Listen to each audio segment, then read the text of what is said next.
zone is strong because it is being supported by passive sellers. There's more passive sellers than there are aggressive buyers, and this is the true nature behind the high probability A+ fair value gaps that hold, right? Not the ones that sweep liquidity or break structure. Those things are a byproduct of the order flow, which is what a lot of traders miss out on, right? Another example we'll look at, our last example, is understanding that behind every single trade there's a level, and the levels are the most important. So I plug these in the free Discord.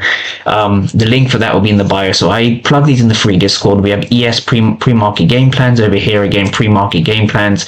So I will give a level, and then I'll read the order flow at that level to understand whether to go buy or to go long or short.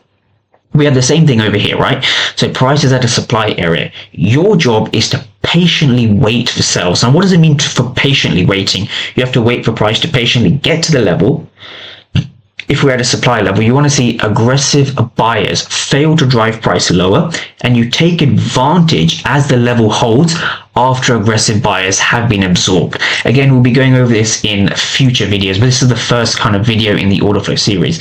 So to sum this up, we have two candles over here, a green candle and a red candle. What's super fascinating is that you have a green candle over here, but what was at the bottom of this green candle? Very, very fascinating. This would be the wick. And a lot of traders don't understand that there's a lot going on behind wicks.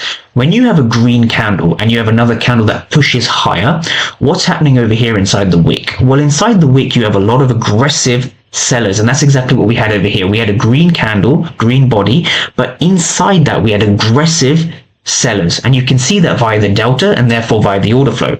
433 for 262. That's a 2-to-1 ratio. So you had double the amount of aggressive sellers as you had aggressive buyers.